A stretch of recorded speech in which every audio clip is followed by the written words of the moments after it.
اعوذ باللہ من الشیطان الرجیم بسم اللہ الرحمن الرحیم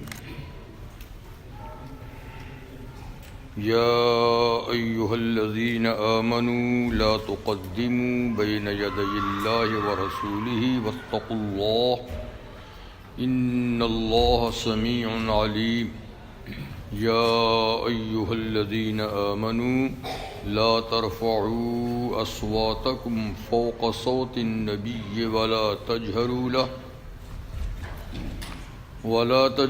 له بالقول كجهر بعضكم لبعض ان تحبط اعمالكم وانتم لا تشعرون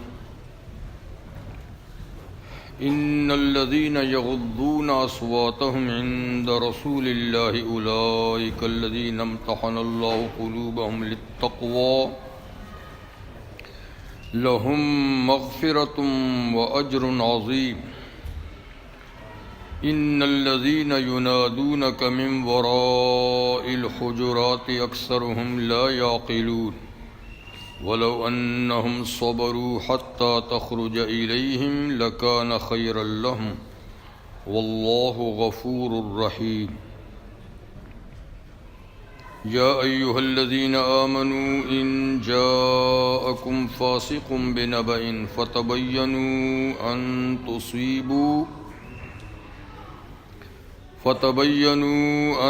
تصيبوا قوما بجهالة فتصبحوا على ما فعلتم نادمين صدق اللہ العظیم۔ سورۃ الحجرات کی آیہ نمبر 1 سے 6 تک آیات ابھی آپ کے سامنے تلاوت کی گئی۔ سورۃ الحجرات مدنی سورت ہے۔ اس سے پہلی سورہ الفتح بھی مدنی سورت تھی، یعنی ہجرت کے بعد نازل ہوئی، اور اس کا زمانہ نزول سورۃ المجادلہ کے بعد ہے، جو 28واں پارہ جہاں سے شروع ہوتا ہے مجادلہ، وہ بھی مدنی سورت ہے، اس کے بعد یہ نازل ہوئی ہے۔ اس سے کی پہلے 2 صورتیں ہیں، الفتح اور سورہ محمد صلی اللہ علیہ وسلم۔ ان دونوں میں مرکزی بات جہاد کی تھی۔ جہاد جو نہیں آتی ہے،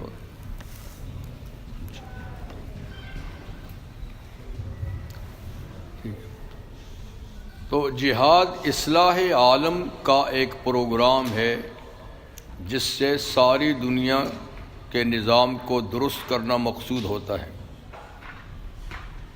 جہاں ظلم ہو، بے راہ روی ہو، تو اس کو مٹانے کا نام ہے ظلم۔ کسی بھی طریقے سے اس کو مٹایا جائے اس کا نام ہوتا ہے جہاد۔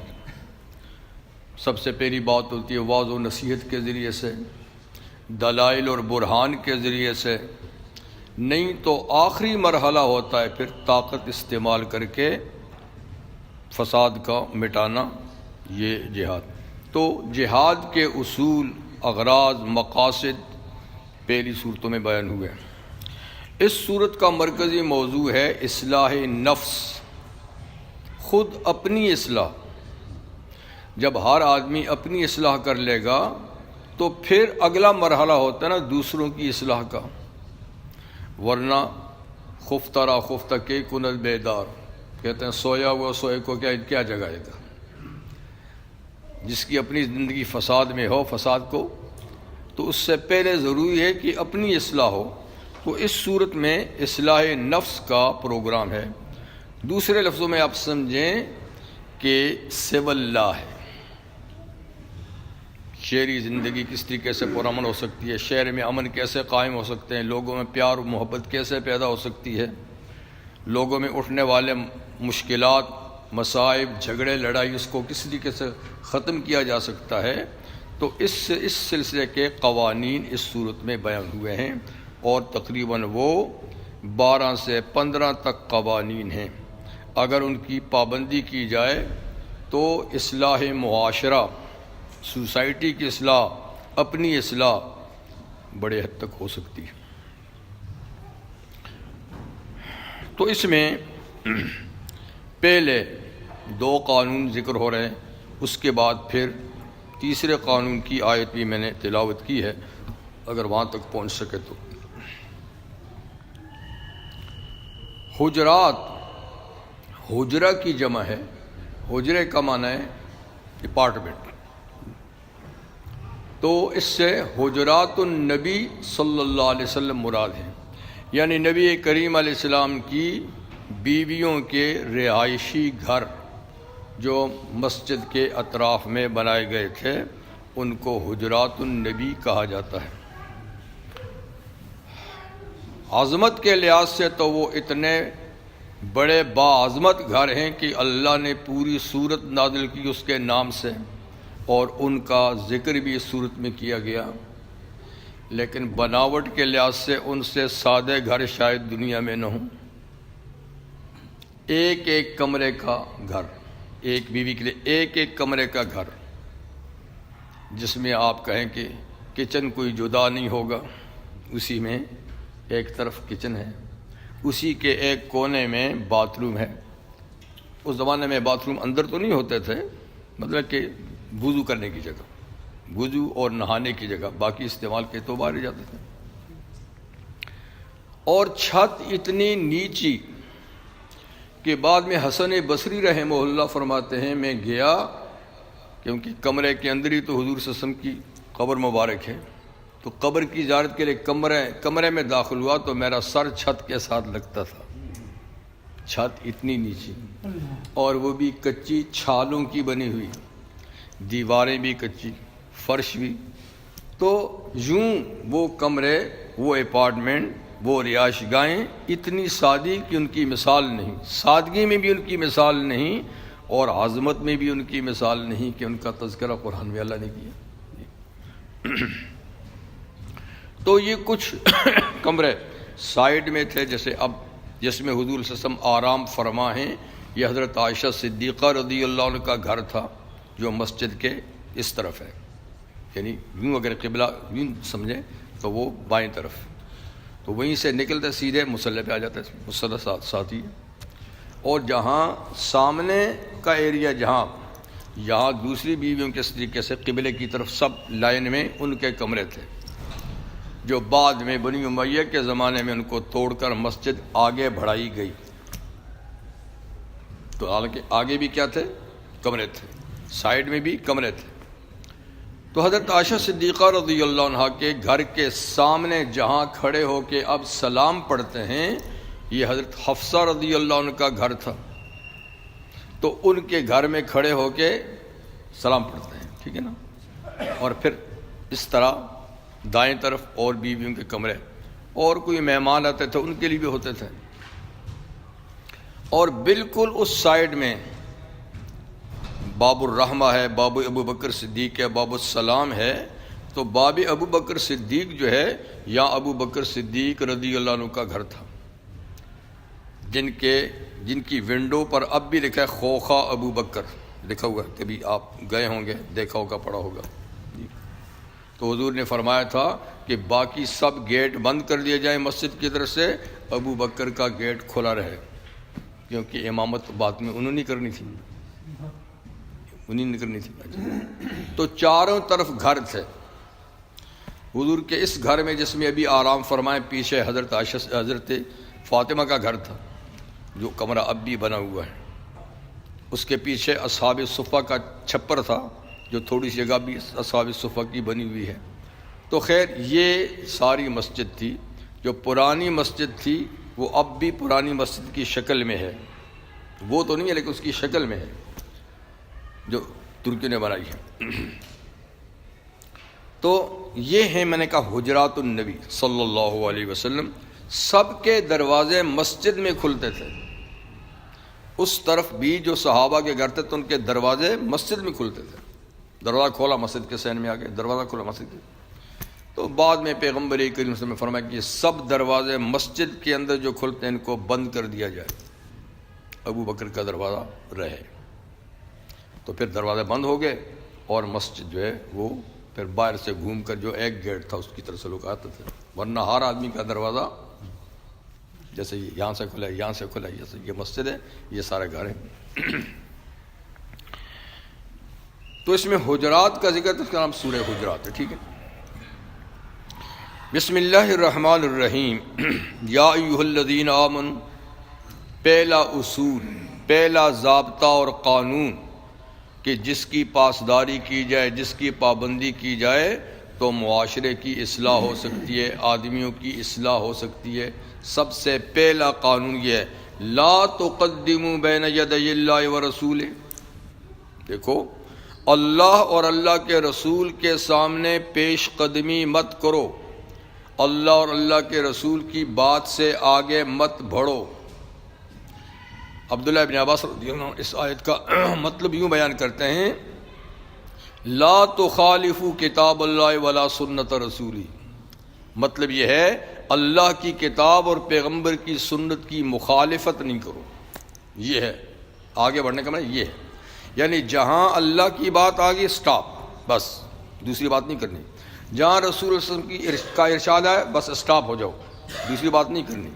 اپنی باتوں میں تم لے دے کرو، اللہ اور اللہ کے رسول کی بات میں کوئی تبصرہ، کوئی تجزیہ نہیں۔ وہاں حکم آتے ہی بالکل آگے مت بڑھو، اپنی بات پہ نہیں کرو۔ جب ان کی بات آ جائے تو اپنی باتوں کو ختم کر دو، اپنی رائے کو رہنے دو۔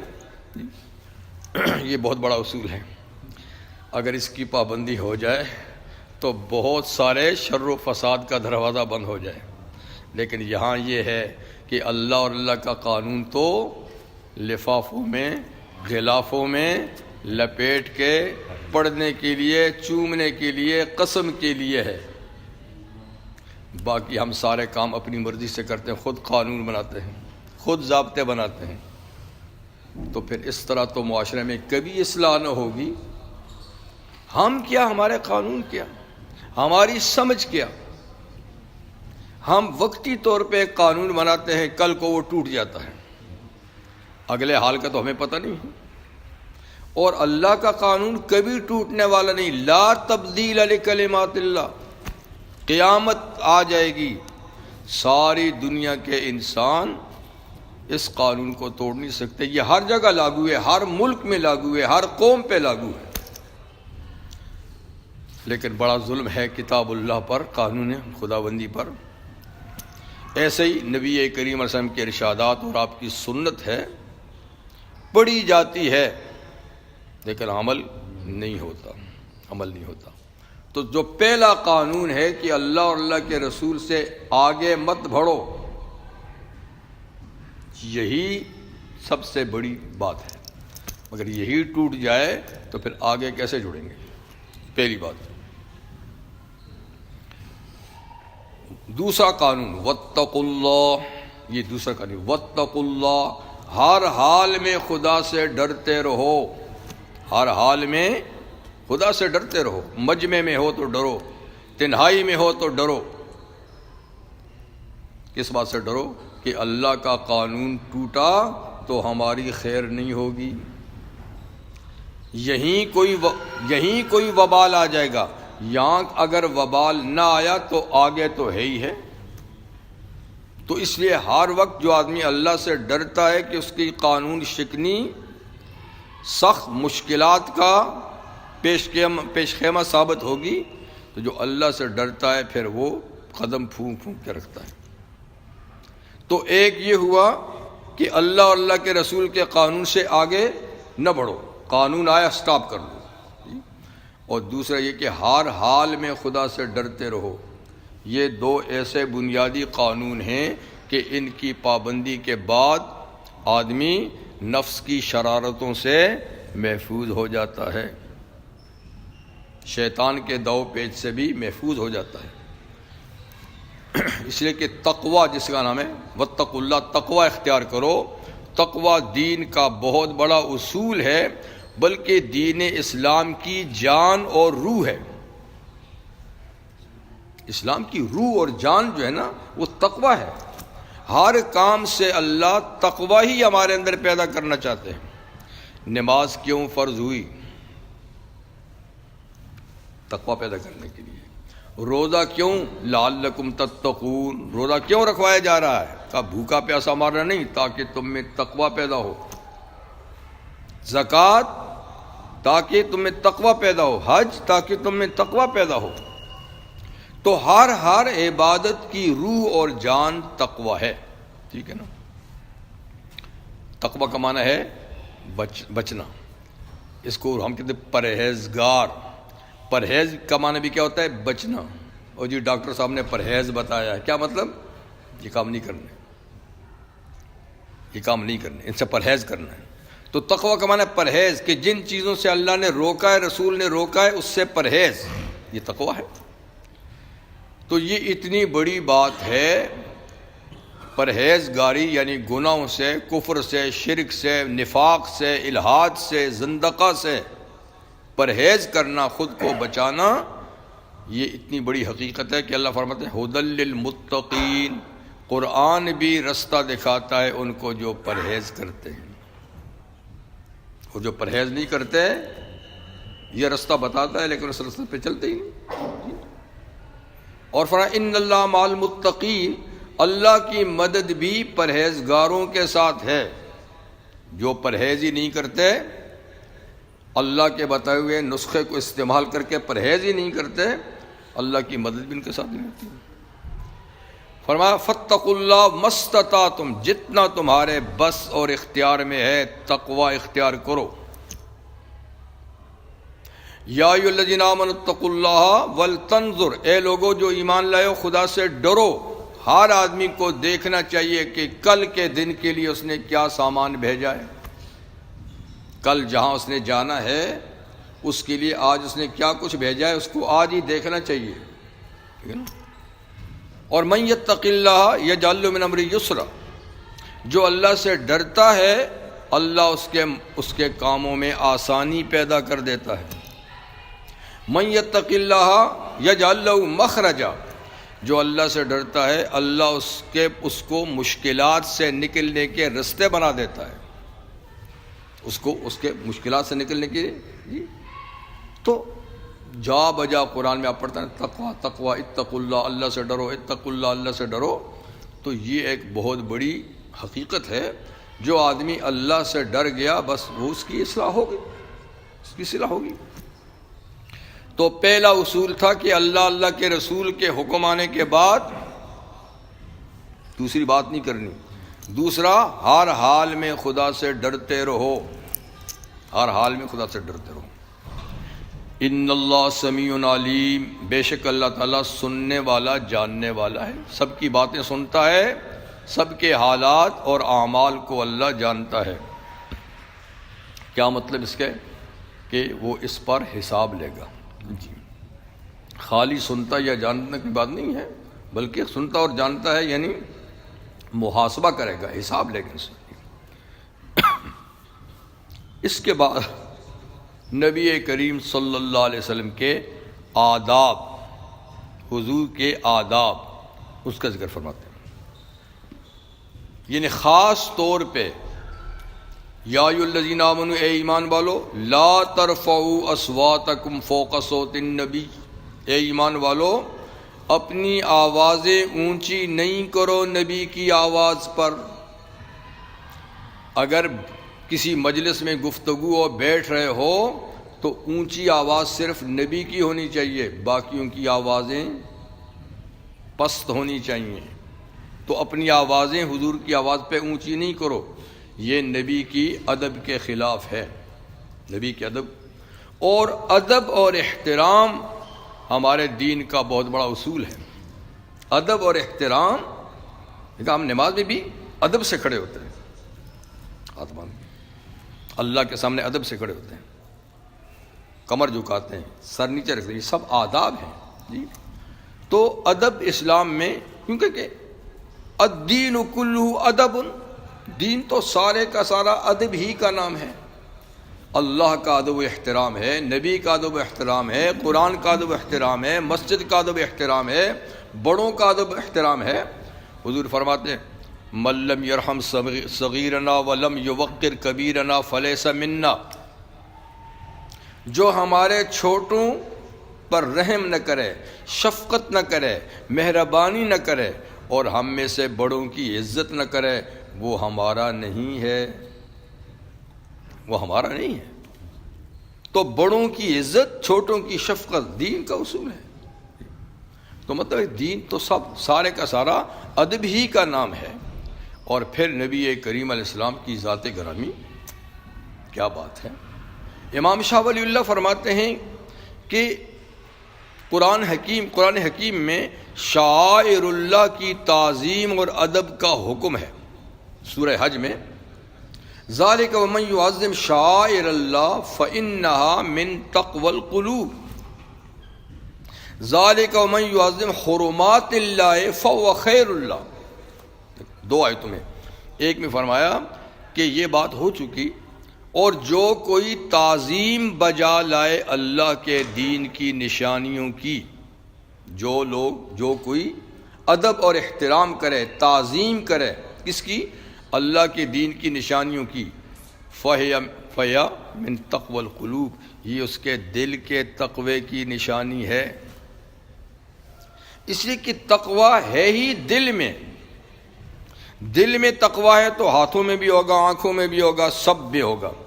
دل میں تقوی نہیں ہے تو سارے بگڑے ہوئے ہوں گے، آنکھیں بھی بگڑیں گی، ہاتھ بھی بگڑ جائیں گے، پاؤں بھی، سارا نظام۔ تو حضور نے فرمایا تھا التقوی ہاہنا، اشارہ کیا التقوی، تقوی یہاں ہوتا ہے، دل میں ہوتا ہے۔ تو اب دل کس نے دیکھا ہے؟ نہ آپ نے میرا دل دیکھا ہے، نہ میں نے آپ کا دل دیکھا ہے، اور تقوی کا مرکز دل ہے۔ تو ہم کسی کو متقی پرہیزگار کیسے کہہ سکتے ہیں؟ ہم تو صرف ظاہری رکھ رکھاؤ کو دیکھ کے کہتے ہیں یہ بڑا نیک آدمی ہے، نماز پڑھتا ہے، روزہ رکھتا ہے، فلاں فلاں۔ دل کا تو ہمیں پتہ ہی نہیں ہے، حالانکہ تقوی تو دل میں ہے۔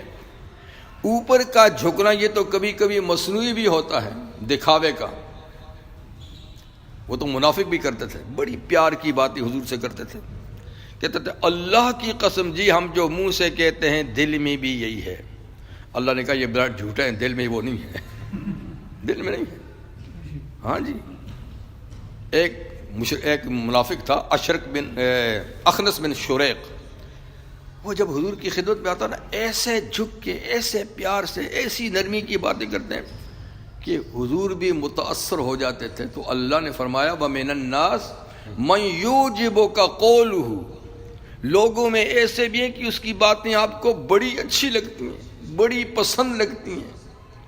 وَيُشْهِدُ اللَّهَ عَلَىٰ مَا فِي قَلْبِهِ، اور وہ اپنی ہر بات پر جو دل میں ہے خدا کو شاہد بھی بناتا ہے۔ اللہ گواہ ہے کہ میرے دل میں یہ، اللہ گواہ ہے کہ میرے دل میں یہ۔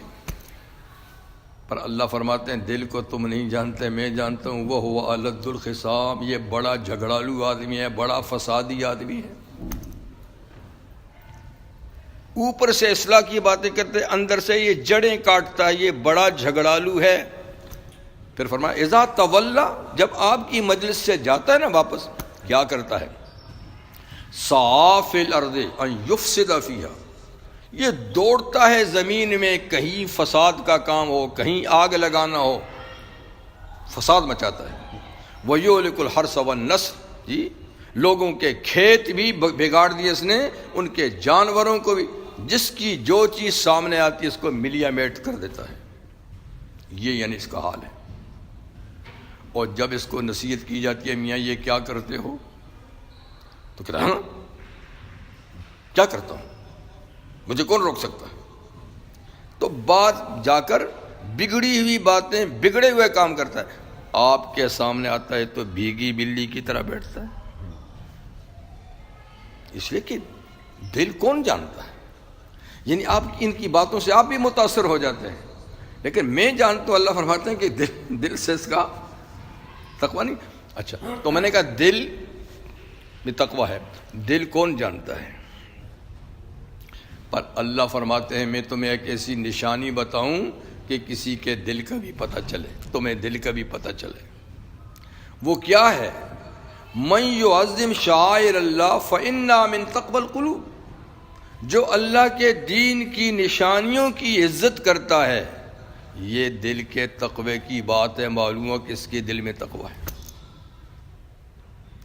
تو شعائر اللہ کا معنی دین کی ساری چیزیں، جیسا مسجد شعائر اللہ ہے، قرآن شعائر اللہ ہے، آذان شعائر اللہ ہے، نماز شعائر اللہ ہے، جتنے دین کے کام ہیں، جن کاموں کو دیکھ کر آپ کہتے ہیں یہ مسلمان ہے، یہ اسلامی کام ہے، تو وہ سب شعائر اللہ ہے، کیونکہ شاعر کا معنی نشانی ہے، جس کو دیکھ کر اسلام کا پتہ چلے، مسلمان کا پتہ چلے، وہ شاعر ہے۔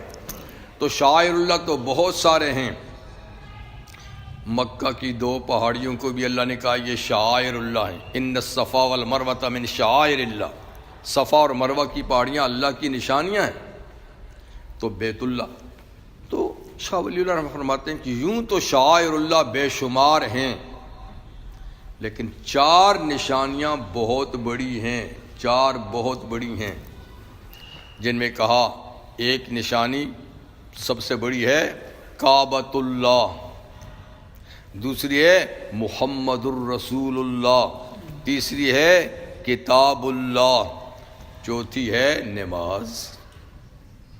یہ سب نشانیوں میں بڑی نشانیاں ہیں۔ تو جو ان نشانیوں کی تعظیم کرتا ہے نا، ان کا ادب کرتا ہے، احترام کرتا ہے، تو یہ اس کے دل کے تقوی کی نشانی کے آدمی کے دل میں تقوی ہے۔ جو مسجد میں آئے ادب سے، جو قرآن اٹھائے تو ادب سے، جو آقا صلی اللہ علیہ وسلم کے شعر میں جائے، شعر کا احترام کرے، تو شعر کا احترام بھی یہ نبی کے احترام کی وجہ سے ہے، اس ملک کا نام بھی، احترام بھی حضور کی وجہ سے ہے، وہاں کے باشندوں کا احترام بھی حضور کی وجہ سے ہے۔ اس لیے جب کسی سے پیار ہوتا ہے تو اس سے متعلق ہر چیز پیاری ہو جاتی ہے۔ کسی آدمی کی آپ تعظیم کرتے ہیں، پیار کرتے ہیں، تو اس کا بیٹا بھی آپ کو پیارا لگتا ہے، اگرچہ وہ شرارتی کیوں نہ ہو۔ آپ اس کی شرارت کو نہیں دیکھتے، یہ شرارتی ہے، کہتا ہے یہ فلانے کا بیٹا، یہ تو میرے دوست کا بیٹا ہے جی، وہ صاف ستھرا نہیں تو بھی میرا بیٹا۔ تو محبوب کی ہر چیز محبوب ہوتی ہے، محبوب کی، ورنہ اگر اس سے متعلق چیزیں محبوب نہ ہو تو اس کا مطلب ہے ان سے بھی محبت پوری نہیں ہے، اس سے بھی۔ ہاں جی، وہ مجنون کا قصہ تو آپ نے سنا بھی ہوگا، میں نے تو آپ نے سنا بھی ہوگا۔ تو ایک قیس نام تھا اس کا، اور مجنون کا مطلب دیوانہ ہوتا ہے نا، وہ کسی خاتون پہ، لیلا پہ تھا۔ تو بہرحال وہ لیلا کے گاؤں میں جاتا تھا، دیواریں چوما کرتا تھا، گلی میں کتا ہوتا تو اس کو بھی چومتا تھا۔ کسی نے کہا یار عقل سے کام لو، یہ کیا کرتا ہے؟ اس نے کہا میں در و دیوار کو نہیں چومتا، نسبت کو چومتا ہوں۔ اذا امر علی الدیار دیار لیلا، جب میں گزرتا ہوں کسی شہر پہ جو لیلا کا شہر ہے، اقبل زد دیار و زد دیارا، اس دیوار کو کبھی اس دیوار کو چومتا ہوں۔ لوگ مجھے کہتے ہیں یہ پاگل ہے، کہتے میں پاگل نہیں ہوں۔ وما حب الدیار شغلن قلبی، در و دیوار جو ہیں اس کی محبت میرے دل میں نہیں، ولیکن حب من سکن الدیار، لیکن جو اس در و دیوار میں بسنے والی ہے اس کی محبت ہے، یہ اس کی متعلقات ہیں۔ تو یہ بھی ایک محبت کا اصول ہے کہ محبوب کی ہر چیز محبوب ہوتی ہے، ہر چیز۔ تو پیغمبر کریم صلی اللہ علیہ وسلم کا شعر بھی ہمیں محبوب ہے۔ کتنے اللہ والے ہیں جو شہر میں جوتا پہن کے نہیں جاتے؟ یہ کوئی مسئلہ نہیں ہے کہ آپ جوتا نہ پہن کے جائیں، لیکن یہ ذوق ہے، یہ فتویٰ نہیں ہے، ذوق ہے، یہ محبت ہے۔ امام مالک رحمہ اللہ اسی شہر میں پیدا ہوئے، 4 بڑے اماموں میں سے، اسی میں پیدا ہوئے، اسی میں بڑے ہوئے، جوان ہوئے، علم حاصل کیا، حضور کی مسجد میں ہی حضور کی حدیث پڑھاتے پڑھاتے ساری زندگی ختم کر دی، اور جنت البقیع میں ان کی قبر ہے۔ ایک شعر میں آدمی بچپن سے جوانی اور بڑھاپے تک رہے تو اس کے لیے آداب کی رعایت مشکل ہے. ہم لوگ تو ہفتے بھر کے لیے جائیں تو نہیں ہوتا، ایک دو دن جذبہ ہوتا ہے پھر وہ ٹھنڈا ہو جاتا ہے. جو پیدا وہاں ہو اور پھر موت تک وہیں رہے، وہ آداب کی اتنی رعایت کہ امام مالک رحمہ اللہ پیشاب پاخانے کے لیے، میں نے کہا باتھ روم نہیں تھے، وہ شہر سے اتنا دور جاتے تھے کہ جب کوئی مکان بھی شہر کا مڑ کے تھے نظر نہیں آتا تو وہاں جا کر کرتے تھے، اور جوتے کے بغیر. آج کتنا صاف ستھرا ہو گیا ہے، پکا بھی ہو گیا ہے، اب بھی ہم جوتے کے بغیر نہیں چل سکتے. اس وقت کیا صورتحال ہوگی جوتوں کے بغیر. تو بھائی یہ ذوق کی بات ہے، یہ قانون نہیں ہے کہ آپ وہاں نہ کریں. ہاں، امام ابو حنیفہ رحمہ اللہ حج کے لیے گئے تھے، وہ تو کوفہ میں رہتے تھے عراق میں. حج کے لیے گئے تو یار وہ وقت کے بہت بڑے امام تھے، لوگ آئے مسائل پوچھ رہے ہیں، تعلیم حاصل کر رہے ہیں، تو وہ جلدی جانے کے موڈ میں تھے. حج کر لیا تھا لیکن لوگ نہیں ابھی رہیں. وہ کرتے کرتے پتہ نہیں کئی دن گزر گئے. آخر انہوں نے کہا بھائی اب نہیں ہو سکتا، اب نہیں ٹھہر سکتا. نے کہا جی کچھ اور ٹھہرے. کیوں، کیا بات ہے جی، کیا ضرورت ہے؟ کہ اب تک پیشاب پاخانہ روکا رکھا اتنے دن تک، اب کنٹرول سے باہر ہے، اور میں اس مقدس شہر میں وہ کرنا نہیں چاہتا. اب تو میں نے جانا ہی جانا ہے. پتہ نہیں 10 دن 12 دن پھر کتنے دن تھے وہ اسی طریقے سے رہے. میں نے کہا یہ فتویٰ نہیں ہے، یہ فتویٰ نہیں ہے، لیکن محبت ہے، ہر کسی کی اپنی اپنی محبت ہے. تو جس سے محبت ہوتی ہے نا، میں نے اس کے متعلقات سے بھی ہو جاتی ہے. ٹھیک، پتہ نہیں بات کہاں سے چلی تھی. خیر، حضور کی آواز پہ آواز بلند نہیں کرو، یہ میں نے کہا ادب کے خلاف ہے. وجہ نزول ان آیات کی یہ ہے کہ بنی تیم یا بنی تمیم قبیلے کے کچھ لوگ آئے نبی کریم صلی اللہ علیہ وسلم سے ملنے کے لیے. تو پیغمبر کریم صلی اللہ علیہ وسلم نے چاہا کہ اس قبیلے کا کوئی سردار چودھری مقرر کر دوں. یہ ایک انتظامی کام ہے. آپ انتظامات کے لیے نقیب چودھری یا سردار مقرر کر دیتے تھے تاکہ وہ قوم کی دیکھ بھال کریں، ان کے مسائل آپ تک پہنچائیں. تو اس کا آپ نے چاہا. تو اب تجویز ہے کہ کس کو ان کا سردار بنائے. تو 2 نمائندے تھے، ایک نام ابو بکر صدیق رضی اللہ عنہ نے پیش کیا تو ایک حضرت عمر نے پیش کر دیا. ابو بکر صدیق نے نام پیش کیا تو حضرت عمر نے دوسرا نام پیش کر دیا. ابو بکر صدیق نے پیار ہی سے کہا عمر ہر بات میں میری مخالفت کرتے ہو. یعنی میں نے ایک نام پیش کیا تھا تو آپ نے، تو انہوں نے پلٹ کے کہا میں نے تو صحیح رائے دی ہے، میرے نزدیک مطلب یہ آدمی زیادہ موزوں ہے. انہوں نے کہا تھا ابو بکر صدیق قعقاع بن معبد موزون ہے، انہوں نے کہا اقرا بن حابس موزون ہے. انہوں نے کہہ دیا تم میری مخالفت کر. انہوں نے کہا جی میری رائے میں یہ ٹھیک ہے. بس کچھ تھوڑی سی آواز اونچی ہوگی دونوں کی، تھوڑی سی آواز اونچی ہو گئی تو اللہ نے آیت نازل کر دی لا ترفعوا اصواتکم فوق صوت النبی. دیکھو حضور کی آواز پہ آواز بلند نہیں کرو، ان کے سامنے زور سے مت بولو. آیت نازل ہوئی. ایک صحابی ہیں ثابت بن قیس بن شماس رضی اللہ عنہ، جو ذرا کانوں سے بھاری تھے، اور جو آدمی کم سنتا ہے وہ بولتا زور سے ہے، اس لیے کہ وہ جب خود دوسرے کی زور سے سنتا ہے تو قدرتی بات اپنی بھی زور سے بولتا ہے. تو یہ ذرا زور سے بولتے تھے.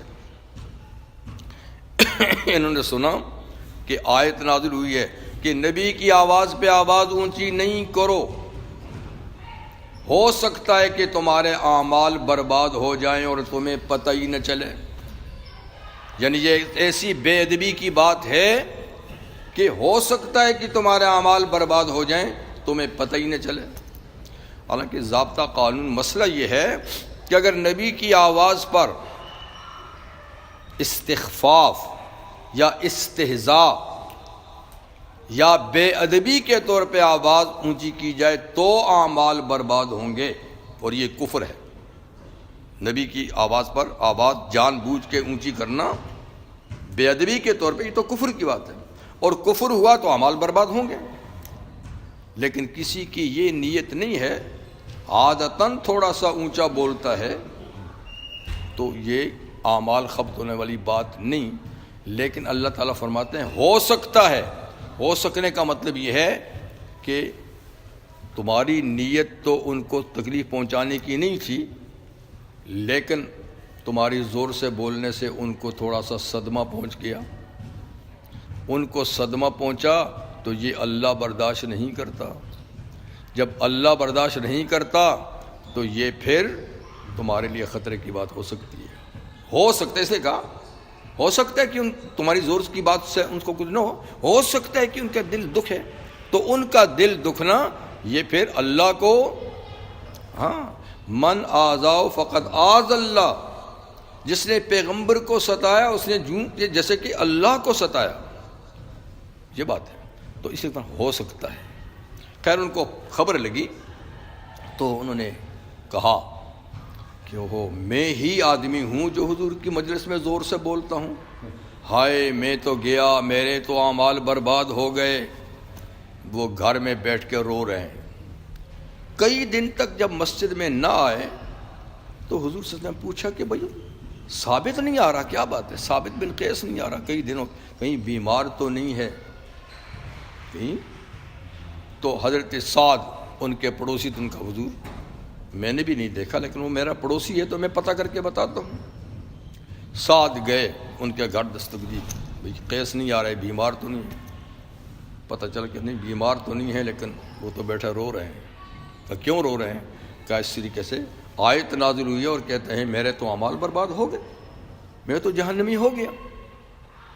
اچھا، تو انہوں نے جا کے حضور سے کہا کہ حضور وہ تو گھر میں بیٹھے ہیں اور وہ اس آیت کے نزول پہ رو رہے ہیں گھر میں کہ میرے تو ثابت تو یعنی کافر ہو گیا، اس کے تو اعمال برباد ہو گئے۔ حضور نے فرمایا نہیں، اس کو جا کر کہو کہ وہ تو غیر اختیاری اس کی آواز اونچی ہوتی تھی، بغیر کسی اختیار کے، بغیر کسی ایذا کے، تو اس کے اعمال برباد نہیں ہوئے۔ اس کو جا کر کہو اس کے اعمال برباد نہیں ہوئے۔ جی وہ آئے مسجد میں، وہ غلط مطلب کہ وہ آیت کا مطلب صحیح نہیں سمجھا ہے، تو خیر ثابت خوش ہوا تو آئے تو حضور نے فرمایا کہ ثابت کیا ہوا؟ کہ جی میں تو یہی سمجھا تھا مطلب اس کا آیت کا، میرے اعمال برباد ہو گئے، میں تو کافر ہو گیا۔ یہ نہیں، فرمایا کہ تمہارے اعمال برباد نہیں ہوئے، تم تو جنتی ہو، تم تو چل الٹی بات ہوگی، تم تو جنتی ہو، اور تم اس بات پہ خوش نہیں ہو کہ تمہاری ساری زندگی اچھی گزرے گی اور تمہیں موت بھی شہادت کی ملے گی۔ اب تو جناب کیا ان کی خوشی کی ٹھکانہ ہوا کہ حضور نے خوشخبری دے دی، اور یہ بھی کہ موت بھی شہادت کی ہوگی۔ واہ واہ کیا بات ہے! ہمیں تو کوئی موت کا نام لے لے تو پسینے آ جاتے ہیں، اور وہ تو موت کی شہادت کی موت بڑے خوش ہو جاتے تھے، بڑی کامیابی سمجھتے تھے۔ تو پھر ابو بکر صدیق رضی اللہ عنہ کے زمانے میں جب خلیفہ ہوئے تو بڑے فتنے پیدا ہوئے تھے، آپ کو پتہ ہے۔ ان میں ایک فتنہ تھا نئی نبوت کا۔ مسلمہ اس نے کہا اب تو نبی میں ہوں، اب تو میں ہوں۔ تو آپ نے اس کے خلاف لشکر کشی کی فوج بھیجی خالد بن ولید رضی اللہ عنہ کی کمان میں۔ تو اس فوج میں ثابت بھی تھے، ایک اور صحابی سالم بھی تھے، اور بہت سارے صحابہ تھے۔ تو ثابت بن قید خیر گئے اس جنگ میں۔ یہ بڑی سخت جنگ تھی، وہ آدمی بھی بڑا جنگجو تھا، اس کا خاندان، اس کا قبیلہ بھی بہت زیادہ تھا۔ تو بڑی کئی موقعوں پہ صحابہ کو شکست بھی ہوتی رہی، لیکن خیر وہ ڈٹے رہے، یہاں تک کہ 1200 یا 1700 حافظ قرآن کے صحابہ شہید ہوئے اس جنگ میں۔ کل 27,000 آدمی مارے گئے، یعنی اس کے زیادہ مارے گئے، صحابہ تو اس کے مقابلے میں کم شہید ہوئے، لیکن اس کے زیادہ مارا گیا، وہ خود بھی اس میں مرا، لیکن مطلب کہ ایک بڑی زبردست جنگ ہوئی۔ تو اس میں ثابت بن قیس اور جناب سالم جو صحابی تھے، انہوں نے کہا بھائی یہ تو بڑی خطرناک، ایسی جنگ تو آج تک نہیں ہوئی، اتنے دن ہو گئے ہیں اور کبھی فتح شکست کا پتہ نہیں چلتا، تو ایسا نہ ہو کہ ہم بھاگ جائیں گے مصیبت میں آپ پھنس کر، تو کوئی ایسا طریقہ کریں کہ بھاگیں نہ اور مر جائیں، شہید ہو جائیں، بھاگنا نہ پڑے۔ انہوں نے کہا ایسا کرتے ہیں، ہم کھڈا کھودتے ہیں، کھڈا کھود کے پاؤں کھڈے میں ڈالیں گے اور پھر جم کے لڑیں گے، بھاگ تو نکل نہیں سکیں گے، پاؤں ہمارے نیچے ہوں گے، نکل کے بھاگ نہیں سکیں گے، تو وہیں کھڑے ہو کے جتنی دیر ہو سکے گا۔ ایسا ہی کیا، انہوں نے پاؤں کے نیچے کھڈا کھود کے پاؤں نیچے دبا کر ڈٹ گئے، ہوتے ہوتے شہید ہو گئے دونوں۔ جس دن شہید ہونے تھے اس دن انہوں نے بالکل نئی اور تازی زرہ پہنی تھی، زرہ وہ لوہے کا جو کوٹ ہوتا نا تاروں کا، جان بچانے، بڑا خوبصورت پہن کے گئے، تو شہید ہو گئے۔ تو کسی دوسرے مسلمان نے ان کے کپڑوں کے نیچے سے وہ زرہ نکال لی، مطلب کام جنگ میں کام آتی ہے، نکال لی۔ دوسرے تیسرے دن کسی صحابی کو یا کسی فوجی کو خواب میں آیا حضرت ثابت، انہوں نے کہا کہ ایک تو یہ کہ میری زرہ فلاں آدمی نے اتاری ہے اور فلاں جگہ اس نے رکھی ہے، اس کے اوپر ہنڈیا ہے، نیچے زرہ ہے، اور اس ہنڈیا پر کپڑے بھی ڈالے ہوئے ہیں، نشاندہی بھی کر دی ساری خواب میں۔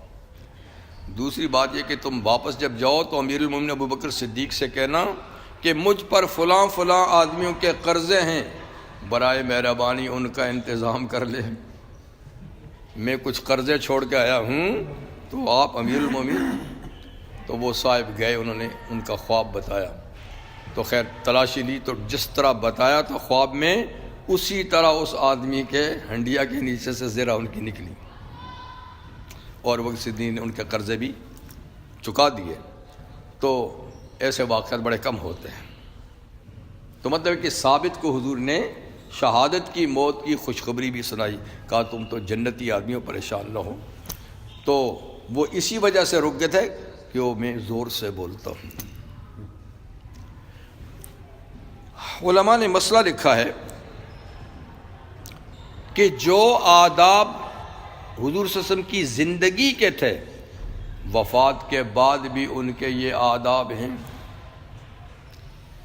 اب حضور صلی اللہ علیہ وسلم کی مجلس ہمارے پاس نہیں ہے، لیکن فرمایا جس مجلس میں قرآن یا حدیث پڑھے جا رہے ہوں اس کو تم حضور ہی کی مجلس سمجھو، انہی کی باتیں تو ہو رہی ہیں، تو اس مجلس کا ادب و احترام ایسا ہی کرنا ہے۔ پھر اہل علم نے لکھا ہے کہ جو حضور کے وارث ہیں، ان کے علم میں، ان کے کام میں، تو ان کا احترام بھی اسی طرح کرنا ہوگا، مشائخ کا، بزرگوں کا، اہل علم کا، اہل قرآن کا۔ یہ بھی حضور ہی کے آداب سے تعلق رکھنے والی چیزیں ہیں۔ فرمایا ان کی مسجد کا، ان کے شہر کا، ان کے شہر میں بسنے والوں کا جیسا بھی تمہارے ساتھ رویہ ہو، لیکن حضور کی خاطر ان کی باتوں کو رہنے دو۔ فیا ساکنی اطراف طیبۃ کلکم حبیب الی قلبی لاجل حبیبی، کہتے ہیں اے طیبۃ الرسول کے رہنے والو، اے حضور کے شہر کے رہنے والو، تم سارے کے سارے مجھے پیارے ہو حضور کی خاطر کہ اس کے شہر کے باسی ہو، اس کے شہر کے مکین ہو۔ یہ بھی بڑی بات ہوتی ہے۔ ان کے رویے کو نہیں دیکھنا چاہیے، آپ ان کی خاطر ان کی باتوں کو رہنے دو۔ لوگ آ کر پھر ان کی باتیں کرتے ہیں، غیبتیں کرتے ہیں، وہ ایسا تھے فلانا سے۔ پہلی بات تو یہ ہے کہ وہ سب غیر ملکی لوگ ہیں جن کا واسطہ ہم سے پڑتا ہے، اصل عربوں سے ہمارا واسطہ ہی نہیں ہوتا۔ ان میں بہت کم لوگ ہیں اب ان شہروں میں رہنے والے، مکہ مدینہ میں اصل باشندے وہ دور دراز دوسرے علاقوں میں چلے گئے ہیں، وہاں تو ہم جیسے لوگ جا کر بس کے تو وہی عربی بولتے ہیں، عربی بن گئے ہیں۔ تو ان کے رویے دیکھ کے ہم کہیں کہ مدینہ والے ایسے ہیں یا مکہ والے سے، کبھی نہیں ہے ایسی بات۔ اور فرض کرو ہوں بھی تو ہمیں تو بھائی حضور کے پڑوس کا خیال کرنا چاہیے، ان کے پڑوس کا. چلیے بات لمبی ہوگی لیکن ہوگی. انتحبت، اچھا ہو گیا. لا ترفعوا اصواتکم فوق صوت النبی، مت اونچی کرو اپنی آوازیں حضور کی آواز پر. ولا تجہروا لہ بالقول، اور آپ کے سامنے زور سے بولو بھی نہیں. کجہر بعضکم لبعض، جیسے تم ایک دوسرے کے ساتھ زور سے بولتے ہو. اپنی آواز ان کی آواز پہ اونچی بھی نہیں کرو اور ان کی مجلس میں زور سے بھی نہیں بولو جیسے ایک دوسرے سے بولتے ہو. کیوں؟ کہ ان تحبط اعمالکم، ہو سکتا ہے تمہارے اعمال ضائع ہو جائیں. ان کا دل دکھ جائے کسی بات سے، اور ان کا دل دکھنا عام آدمی کے دل دکھنے والی بات کی طرح نہیں ہے. دین میں تو کسی کا دل دکھانا بھی جائز نہیں ہے، پھر ان کا بڑی بات. وَأَنْتُمْ لَا تَشْعُرُونَ، تمہیں پتہ بھی نہ چلے کہ تمہاری کسی بات سے ان کو صدمہ پہنچا اور صدمے سے تمہارے اعمال. اب ان لوگوں کی تعریف کرتے ہیں اللہ جو حضور کی مجلس میں دھیمی آواز. جب یہ آیت اتری تو پھر ابو بکر صدیق سے بار بار حضور کو پوچھنا پڑتا، ابو بکر کیا کہتے ہو؟ اتنی آہستہ. حضرت عمر اتنی آہستہ کہ حضور کو پوچھنا پڑتا ہے بھائی کیا کہتے ہو. یہ اب تو آواز نکلتی نہیں تو کیا کریں، اب تو آواز نکلتی نہیں. ایسی بات. وہ لوگ یغضون اصواتہم، جو اپنی آوازیں پست رکھتے ہیں، دھیمی رکھتے ہیں، نیچی رکھتے ہیں، عند رسول اللہ، حضور صلی اللہ علیہ وسلم کے پاس. اب ان کی مسجد میں، ان کے روضے کے سامنے بھی یہی آداب ہے. ان کی مسجد میں بھی آواز دھیمی رکھیں. روضے پہ جائیں تو جی. اولئک الذین امتحن اللہ قلوبہم للتقوی، یہ وہ لوگ ہیں کہ اللہ نے پرکھ لیا ہے. پرکھنا جانتے ہیں؟ ٹیسٹ کر لیا. امتحان اللہ، امتحان لیا، امتحان لے لیا اللہ نے. قلوبہم، ان کے دلوں کا، للتقوی، تقوی کے لیے، کہ یہ زمین تقوی کا بیج بونے کے قابل ہے. جو لوگ حضور صلی اللہ علیہ وسلم کے سامنے آواز نرم رکھتے ہیں تو اللہ نے ان کے دلوں کو پرکھ لیا ہے، بنا لیا ہے تقوی کے لیے. یعنی تقوی کا بیج، ایمان کا بیج ڈالنے کے لیے یہ قابل ہے. سورہ مجادلہ میں ہے جس سے پہلے نازل ہوئی. اولئک، یعنی کتب اللہ نے ایمان لکھ دیا ہے ان کے دلوں میں. یہاں فرمائے ان کے دلوں کو تقوی کے لیے پرکھ لیا ہے. وہاں فرمایا کہ ان کے دلوں میں ایمان لکھ دیا ہے. تو کیا اللہ کی تحریر کو کوئی مٹا سکتا ہے؟ جن کے دلوں میں اللہ نے ایمان لکھ دیا ہے، جن کے دلوں کو اللہ نے کھڑا کر دیا ہے تقوی کے لیے، اس میں کھوٹ آ سکتا ہے؟ کتنی غلط سمجھ ہے ان لوگوں کی جو ان میں بھی کھوٹ تلاش کرتے ہیں. اپنے چھلنی دلوں کو نہیں دیکھتے، اپنے چھلنی دلوں کو نہیں دیکھتے اور ان کے بارے میں. لہم مغفرۃ و اجر عظیم. بہرحال وہ انسان ہیں، پھر بھی ان سے غلطیاں ہو سکتی ہیں، لیکن ان کے لیے اللہ کی طرف سے بخشش کا پیغام ہے کہ ان کے چھوٹے موٹے گناہ معاف کر دے گا اللہ. وہ اجر عظیم، اور اللہ بہت بڑا ثواب سے ان کو نوازیں گے، بہت بڑے ثواب سے نوازیں گے. جی. کون لوگ؟ جو حضور کے سامنے آواز کو پست اور دھیمی رکھتے ہیں. اب وہ جو زور سے، گنوار پن سے، ان کا فرماتے ہیں ان الذین ینادونک من وراء الحجرات. وہ لوگ جو اے نبی صلی اللہ علیہ وسلم آپ کو پکارتے ہیں حجروں سے، باہر سے، آپ کے کمرہ استراحت سے، آپ کے گھر کے باہر سے آپ کو پکارتے ہیں. اکثرہم لا یعقلون، ان میں اکثر بے عقل ہیں، انہیں تمیز ہی نہیں ہے، انہیں آداب ہی نہیں معلوم، جو آپ کو دیوار کے اس طرف سے پکارتے ہیں. یہی بنی تمیم کے کچھ لوگ آئے تھے،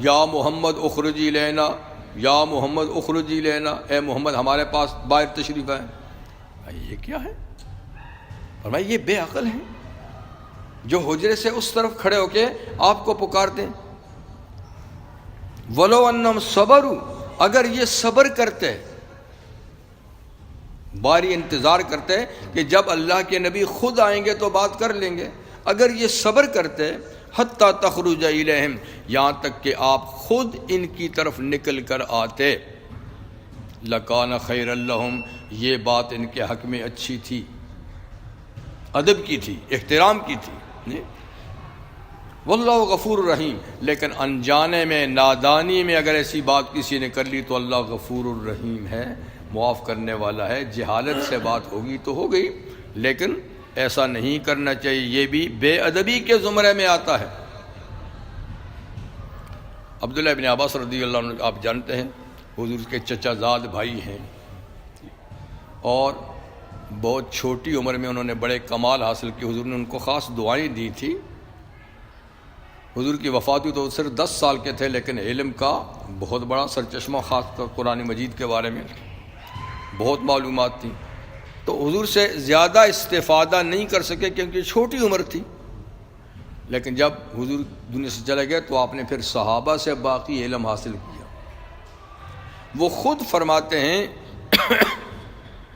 کہ میرے اساتذہ، میرے استادوں میں ابی ابن کعب بھی تھے رضی اللہ عنہ، جن کو حضور نے فرمایا تھا نا میری قرآن مجید کے سب سے بڑے قاری ابی ابن کعب ہیں، تو وہ قرآن سیکھنے کے لیے انہی کے پاس جاتے تھے، بڑے قاری صاحب کے پاس۔ تو کہتے ہیں میرا طریقہ یہ تھا کہ میں دن کے وقت ابی ابن کعب کے دروازے پہ خود جاتا تھا علم حاصل کرنے کے لیے۔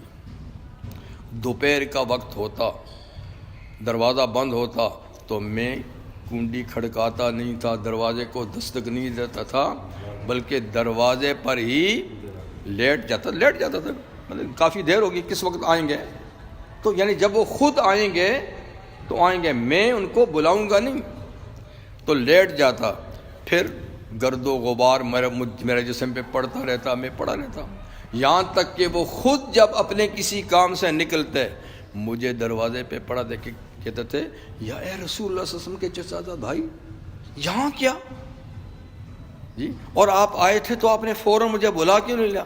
اس نے کہا جناب یہ کیسے ہو سکتا ہے، یہ تو ادب کے خلاف ہے، آپ سے سیکھنے کے لیے آیا ہوں، آپ میرے استاد ہیں، تو میں آپ کو کیسے تکلیف دے سکتا ہوں جی، میں تو وہ کہتے تھے نہیں تو آپ گھر میں بلا لیتے، میں وہیں آ جاتا۔ وہ جی گھر میں کیسے آپ کو بلا سکتا ہوں، یہاں آ کے میں کنڈی نہیں کھڑکا سکتا جی، یہ ادب کے خلاف ہے، اس لیے کہ آپ عالم ہیں، قاری ہیں، حضور نے فرمایا کہ بڑوں کی تعظیم کرو، تکریم کرو، آپ حضور کے جانشین ہیں جی، تو اللہ نے اپنے نبی کے لیے کہا ہے کہ باہر سے مت پکارو، آنے کا انتظار کرو، میں نے بھی آپ کے انتظار کیا، تو کہتا میں ایسا کرتا تھا۔ یہ لوگ تھے، اور ادب سے ہی دین حاصل ہوتا ہے۔ کہتے ہیں ادب آموز کہ تکلیف جوانہ ادب است، فرق ما بین بنی آدم و حیوان ادب است۔ کہتے ہیں ادب سیکھ کہ جوانوں کے لیے تکلیف والی بات ادبی ہے، جوانی میں بڑی اکڑ ہوتی ہے نا، جوانوں کے لیے خاص طور پہ تکلیف دہ چیز ادبی ہے۔